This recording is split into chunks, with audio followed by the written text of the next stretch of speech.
بسم الله الرحمن الرحیم و بعد السلام علیکم و رحمت الله و برکاته.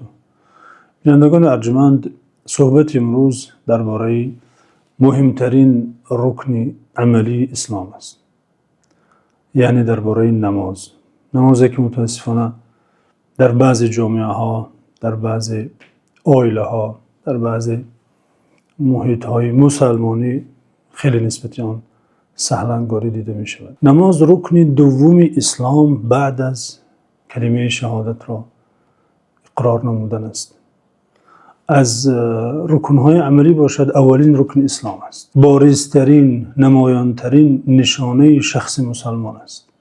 یعنی به نماز می توان شخص را بها داد که مسلمان است یا غیر مسلمان. نماز وسیله سعادت در دنیا و آخرت، یگانه راه نجات از عذاب جهنم، نور و برهان و دلیل بر مسلمانی، بر ایمانداری شخص مسلمان است. به هیچ وجه، در هیچ صورت شایسته نیست که نسبت این رکن اساسی دین سهلنگاری، خنک نظری صورت گیرد.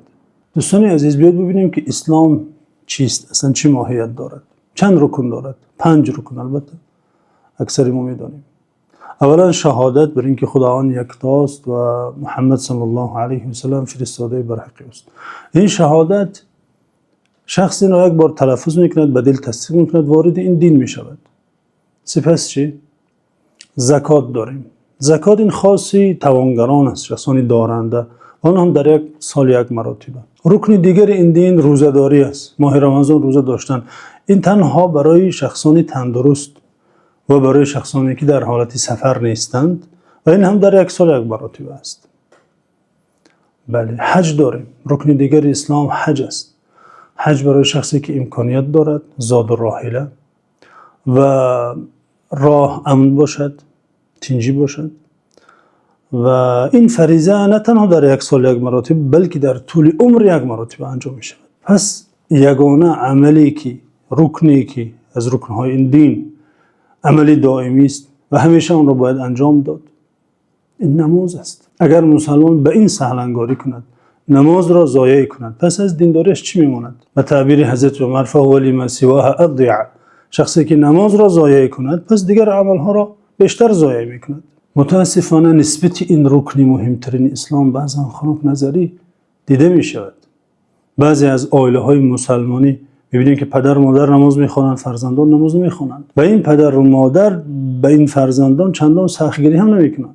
یا همسایه نمازخوان است، همسایه روبروی او که هر روز او را می‌بیند، با هم میشینند، صحبت می‌کنند، چای می‌نوشند، بی‌نماز است. یا در یک کارخانه همکارش بی‌نماز است، هم صنفش، هم کورسش. اصلا شخصی که بی‌نماز است در مهلکه است، خود را به یک بیماری، به یک مصیبت، به یک بلای گرفتار کرده است. نسبت چون شخص نباید بی‌تفاوت بود، به اون باید رحم کرد، باید دستش را گرفت، از این بیماری، از این بلا، از این مهلکه، از این دهشت باید او را نجات داد. به هر راهی سعادت انسان در آخرت و نجات او از آتش دوزخ به شرط این است که نماز خواند. مگر رواست اگر نفر دوستش را ببیند که پایش لغزیده ایستاده است، به غرق شدن رفته ایستاده است، یا به یک آتش افتیده ایستاده است، در چاه رفته ایستاده است که می افتد، آیا جایز است که با او کار نگیرد؟ می باید به نماز را به هر راه به نماز فراخواند. پیامبر صلی الله علیه و سلم در حدیث صحیح در بیان اهمیت این عبادت و مقام بلند نماز در دین اسلام، در حدیث صحیح که آن را امام ابو داود و امام ترمذی روایت میکنند، فرمودند ان اول ما يحاسب به العبد يوم القيامه من عمله صلاته فإن صلحت فقد أفلح وأنجح وإن فسدت فقد خاب وخسر فإن انتقص من فريضته شيء قال الرب عز وجل انظروا هل لعبدي من تطوع فيكمل بها ما انتقص من الفريضة ثم يكون سائر عمله على ذلك.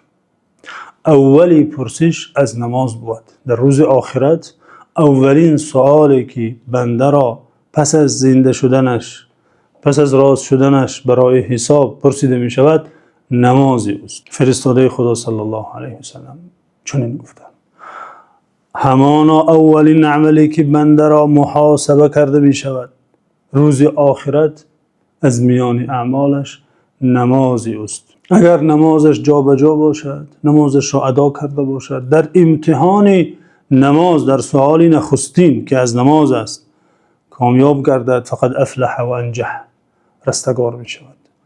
و این فسدت فقد خاب و خسر، اگر در این سؤال ناکام شود، از این امتحان نگذرد، ما بعدش بدتر است، هلاک می شود. اگر در فریضه بنده نقصان باشد، خداوند عزوجل به لطف و رحمتش و ملائک میگوید بنگرید در اعمال بنده من که نمازهای نافله هست. اگر نماز نافله در نامه اعمالش پیدا شود، به اعمال نفلش عملهای فرضش را پره کرده می شود، جبران کرده می شود. ثم یکون سائر عمله علی ذلك، سپس دیگر عملهای او را نیز به چنین شیوه حساب کرده می شود. اولا فریضه های آن عمل را، سپس نافله ها را.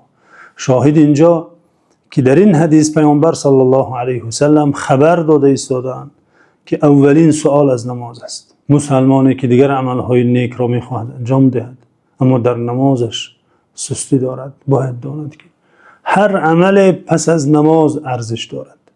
هر عمل نیک بعد از نماز می ایستد. سوال از هر عمل دیگر بعد نماز می بیاید در روز آخرت. اولین سوال، اولین پرسش، اولین گذرگاه این اول نماز است، سوال نماز است. چگونه جایز باشد که مسلمان از پشت کار دنیای، از رفتن به جای، به مهمانی، از پشت حضور در معرکه، مشغولیت در بازار، نمازش را از دست دهد؟ این امکان ندارد، هیچ جایز نیست، هیچ لایق نیست به شخص مسلمان، به شخصی که به آخرت و به وعده های الهی، به ثواب نماز باور دارد، ایمان دارد. این چنین به وعیدها از ترک نماز و هشدارهایی که در ترک نماز آمده خبر دارد، هیچ جایز نیست که چنین کند. از پشت دنیا، از پشت کار، از پشت تجارت. پیامبر صلی الله علیه و سلم در حدیث صحیح که آن را امام مسلم روایت کردند میگویند رکعت الفجر خیر من الدنیا و ما فیها. دو رکعت نماز بامداد، سنتی بامداد، حرف درباره سنتی بامداد است، نه درباره فرضش.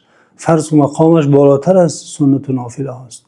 دو رکعت سنتی نماز بامداد بهتر از دنیا و همان چی که در دنیا است. همه گنج و همه مال و همه دارایی دنیا در مقابل دو رکعت نماز بامداد هیچ است. چگونه میتواند مسلمان از این دو رکعت نماز در خواب ماند مثلا؟ یا چگونه مسلمان سنت پیشین را از دست دهد، سراسیمه‌وار فرضش را خواند و باز پشت دنیا دویده رود، در حالی که پیامبر صلی الله علیه و سلم فرمودند من صلى قبل الظهر اربعا و بعدها اربعا حرمه الله علی النار. حدیث را امام ابو داود و ترمذی و امام نسائی روایت کردند.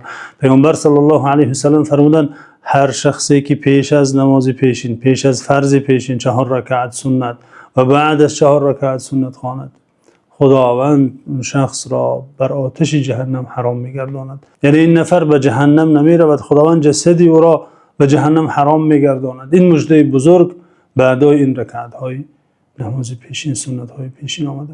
بنابراین شخص مسلمان می‌باید نه تنها نمازهای فرضش را بلکه سنت‌ها را، بلکه نمازهای نافله را نیز انجام دهد. از این نوع نمازها نیز باید داشته باشد تا نقصانی که در فریضه هایش، البته که هر کسی در فریضه هایش امکان دارد نقصان دیده شود، تا از این نافله ها، از این سنت ها، فریضه های او را جبران کرده شود. یکی از عادت زشت در بعض نفران، شخصانی که خاصتا کار میکنند، مشغولند، عادت زشت که اصلا این عادت منافقان و فاسقان است.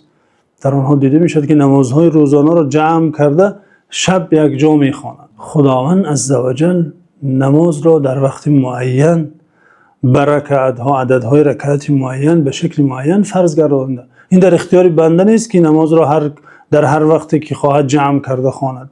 خداوند عزوجل در سوره نساء فرموده ان الصلاة كانت علی المؤمنین کتابا موقوتا. نماز بر مسلمانان فرض مؤقت است، یعنی فرضی که در وقت معین باید در اون ظرفیت ساعت‌های معین ادا کرده شود. در بیرون از اون ساعت دیگر وی اعتبار ندارد.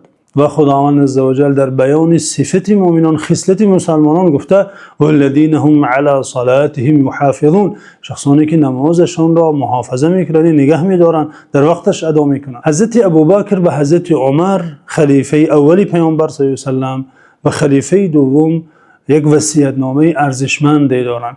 از جمله آن کلماتی که جمله های زیبا که در این وصیت‌نامه آمده، حضرت ابوبکر نوشتند و فرمودند ان لله حقوقا بالنهار لا يقبلها بالليل و ان لله تعالی حقوقا بالليل لا يقبله بالنهار. خداوند عزوجل بر بالای بنده‌اش، بر ذمه بنده‌اش، بر عهده بنده‌اش حقوق دارد در روز، حقوق روزانه دارد که آن را شب قبول نمی‌کند و حقوق شبانه دارد که آن را روز قبول نمی‌کند. نماز خفتن در شب است، آن را روز نمی‌شود ادا کرد. نماز ظهر، نماز عصر در روز است، فرض روزانه است، آن را نمی‌شود شب بعد از کار آمدن یک جا با نماز خفتن جمع بس کرده خواندن. خداوند حقوق روزانه دارد و حقوق شبانه دارد. هر حقی پروردگار را در وقت خودش باید ادا کرد. آیا شما می‌توانید به یک کارخانه بعد ساعتی کاری روید؟ البته که قبول نمی‌کند. در روز استراحتی روید. مثلا هر کار، هر واجب، هر عهده‌داری ساعتی معینی خودش را دارد. عهده‌داری بندگی، مهمترین عهده‌داری بندگی که نماز است، بزرگترین حق پروردگار بر بالای بندگی عبادت نماز است. وقتی معینی خودش را دارد، در بیرون از وقتش به اعتبار است، شخص گناهگار محسوب می شود. مسلمانی واقعی می باید نماز را اصلا به عشق و محبت انتظار شود. وقتی نماز را پزمان شود، انتظاری کشد، نه اینکه نماز وقتش درآید و براید و پروا نداشته باشد نماز را ضایع کند. نه، می باید انتظار شود که کی با پروردگارش دیدار میکند. اصلا نماز این دیدار با خداوند است. انتظار شود که کی اجر و ثواب و نجات و سعادت حاصل میکند. انتظار شود که کی از گناهانی که تا آن لحظه شاید مرتکب شده این پاک می شود، بخشیده می شود، آمرزیده می شود. و تنبلی و کسالت در ادای نماز این عادت خیلی بد است، چون که خصلت منافقان است. خداوند عزوجل در قرآن از صفت منافقان ذکر کرده، گفته و اذا قاموا الى الصلاه قاموا کسالا، چون به ادای نماز برخیزند با تنبلی برمیخیزند. اما مسلمانی واقعی باید چالاک باشد. اون گونه که در پشت دنیا و کسب مال و تجارت و بازار خیلی چالاک است، باید در به دست آوردن اجر آخرت در ادای نماز، در به دست آوردن رضای پروردگارش نیز باید چالاک باشد. در اجرای وظیفه بندگی در ادای نماز نباید مثل منافقان تنبل باشد. در سوره مبارکه مریم آیه هشدار دهنده هست که قابل دقت و توجه است. خداوند عزوجل بعد آنی که قصه پیامبران را نقل کرده، آنجا از پیامبران بزرگوارش قصه کرده، بعد داستان آنها فرموده فخلف من بعدهم خلف اضاعوا الصلاه واتبعوا الشهوات فسوف یلقون غیا. سپس بعد آن نسل مبارک پیامبران و پیروان بزرگوار و راستین پیامبران در روی زمین نسل به وجود آمد. فخلف من بعدهم خلف اضاعوا الصلاه. اولین جنایت آنها این بود که نماز را ضایع کرد. و اتبعوا الشهوات، و از پشت خواهشات نفسشان رفتند. اضاعوا الصلاه، نماز را ضایع کردند. دوستان عزیز، اینجا ضایع کردن به معنای کاملا ترک کردن نیست، چون که این مصیبت بزرگتر است. امام سعید بن مسیب، بزرگی از بزرگان تابعی، محدث و فقیه و مفسر، در تفسیر اضاعوا الصلاه، نمازشان را ضایع نمودن، گفتند لا يصلي الظهر حتى يأتي العصر ولا العصر حتى تغرب الشمس. یعنی چنان کردند که پیشینشان را وقت عصر می‌خواندند، عصرشان را وقت آفتاب می‌نشست بعد می‌خواندند، یعنی وقت را رعایت نمی‌کردند.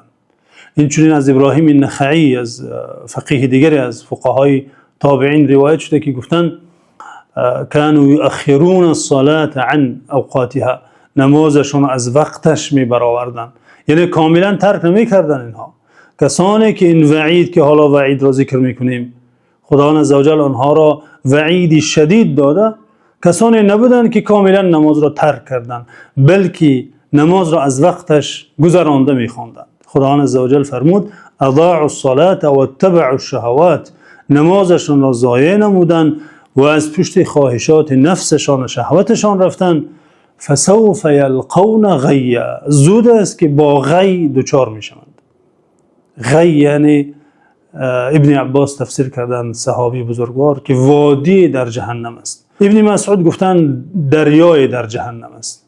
دیگر از مفسران گفتن یعنی شر و خسران، یعنی زیان، روبرو با زیان می شوند، روبرو با نهری در جهنم، یعنی انداخته می شوند. دیگری گفتن به این وادی که از وادی های دهشتناک جهنم است وارد می شوند، کسانی که نماز را از وقتش برآورده خواندند. والعیاذ بالله. پیامبر صلی الله علیه و سلم در حدیث صحیح که آن را امام بخاری و امام مسلم روایت کردند فرمودند: من فاتته العصر فكأنما وتر اهله و ماله. شخصی که نماز عصرش از دست رود، نماز عصر را قضا کند، برابر با این است که همه زن و فرزند و مال و اموالش را از دست داده است. یک نماز عصرش اگر از دست رود، برابر با این است که همه داراییش را از دست داده است. پس چی گمان داریم به کسی که هر روز عصرش را ضایع کند، بلکه پیشین و بامداد و خفتن و شامش را ضایع کند؟ مصیبت این نفر چگونه است؟ نماز دوستان عزیز یگانه فریضه الهی است که در هیچ وقت ساقط نمی شود. پیامبر صلی الله علیه و سلم گفتن اگر قدرت داری، تندرست هستی، راستا نماز خوان. اگر نمی توانی، نشسته نماز خوان، با اشاره رکوع سجود کن. اگر از این نوع نماز خواندن هم عاجز هستی، این قدرت رو هم نداری، خیلی بیمار هستی، یعنی خیلی ضعیف هستی، خیلی ناتوان شده ای، دراز کشیده نماز خوان، با سرت یا با چشمت حتی اشاره کن کافی است، اما نماز رو ترک نکن. نماز باید خوانده شود در همه حالت، در همه وضعیت. هیچ عذر انسان ندارد که نماز رو ترک کن، حتی در جایی که شخص آب نداشته باشد. البته وضو داشتن، طهارت کردن شرط نماز است، کلید نماز است، اما اگر آب نباشد، حتی در این حالت نیز نماز ساقط نمی شود. خداوند عزوجل فرموده: فإن لم تجدوا ماء فتيمموا صعيدا طيبا. اگر آب نمیابید، تیمم کرده نماز خوانید. هیچ بهانه‌ای ندارید. نماز در همه وضعیت، در همه حالت باید خوانده شود. شخص مسلمان هیچگاه عذر و بهانه‌ای ندارد که نماز را ترک کند. این رکنی مهمترین اسلام، اولین رکن عملی اسلام است. بعد از شهادت، بعد از گواهی دادن به یگانگی خداوند عزوجل، به مبعوث بودن پیامبر صلی الله علیه و سلم که مبعوث بر حقاً، اولین عمل که باید انجام دهد نماز است. شخص مسلمان باید نسبت نماز خیلی جدی باشد. مهمترین، اولاترین، ضرورترین کاری روزمرهش باید نمازش باشد. همه کارهای دیگرش رو باید بعد نماز ترتیب دهد، جا به جا گذاری کند. در حفظ و امان خداوند باشید.